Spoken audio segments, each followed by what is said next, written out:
Mrs. Lanier here, and this week is for letter I.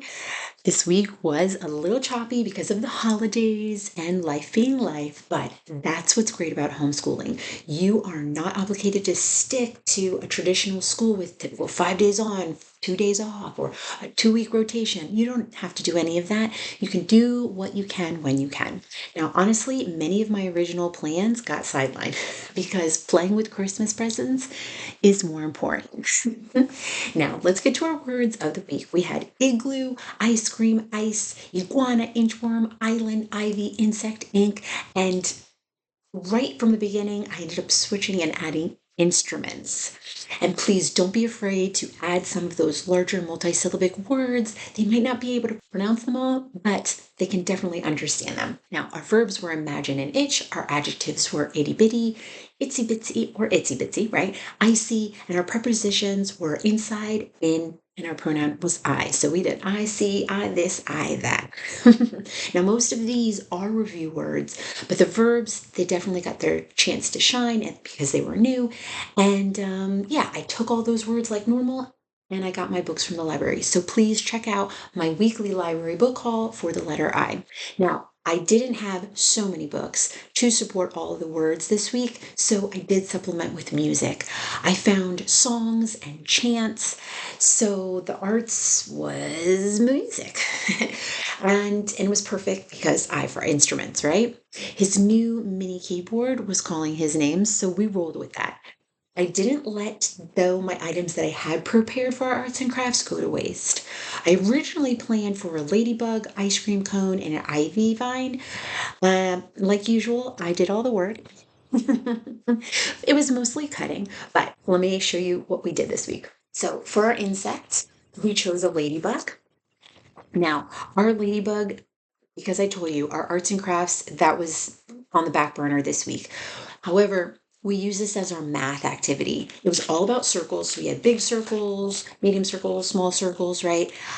So a lot of counting and comparing. At the end, I glued it all together, and my son stuck some googly eyes on, and now we have this huge ladybug that flies around our house.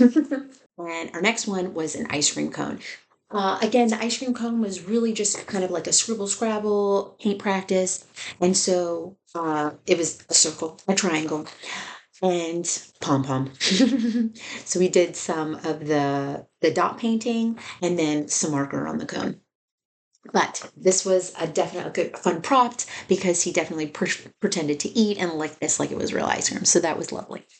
Now, the next one we had was ivy, right?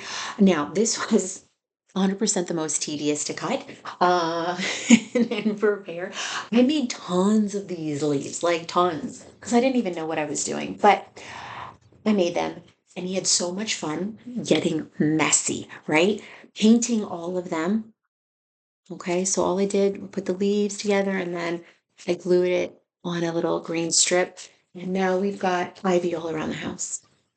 Now, he also enjoyed from this being green, right? So he was definitely a dinosaur, pretending to be a dinosaur, covered in green paint. Now, those were our art for this week. Our arts, like I said, dominated with music and just listened to new songs, laid the instruments, and just had fun. Now, for our movement and our outings this week, they really overlapped.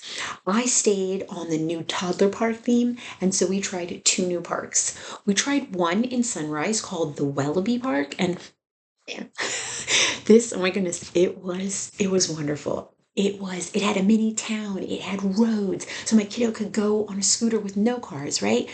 There was a walking path around the park and the lake. There was a toddler park in the shape of a train. Okay, so kids love trains, so this was perfect. And then there was a splash pad. We didn't go to the splash pad because it was a little bit cooler and I wasn't ready. I wasn't ready to get wet. So next time we're definitely going back and we'll be able to do that. And then the other park we did was in Coconut Grove called David T. Kennedy Park. And this one has a walking path for days. I want to say actually The trail around it is probably like 5 miles, but they have a walking path in it that's really safe for the kids. It's got that kind of comfy, flexy path, and then it's lots of green for them to run around, and it's right on the water to see the boats and the wildlife. So that's wonderful. Now, they did have a toddler playground. Not a fan. It's a little unkept, it's seen better days, but green walking path, that was definitely fun. Now, we also went to Jungle Island, I for Island, right? This was a play date and it was a new experience. Now, mind you, we have been to Jungle Island before when my son was about 1, but the new experience came when I did not bring a stroller. I, in my mind, thought, okay, there's other kids involved. My kids want to walk a lot, which he did. But there were some moments I wish I had my stroller to take a little moment. But you live and you learn. But we went to the Jungle Island this time for a night experience. We went for the Luminoso, which is basically like a bunch of animals like lit up. It's really cool. And then they had a playground, so it was kind of night climbing for all the kids. It was wonderful. So all the kids involved, they had a blast. They all slept really good that night. So that outing was wonderful. And then we also did Zoo Miami, which we do probably once a month. We hit up all my son's favorites, of course, elephant, tiger, all that kind of stuff. But while we're doing all of this, we're trying to we're on a little scavenger hunt looking for iguanas that are sunbathing. Okay. I for iguana. That was a week and it didn't go as planned. That was great because we had so much more time for our friends and for our family. Now, I am looking forward though to letter J, so see you next week.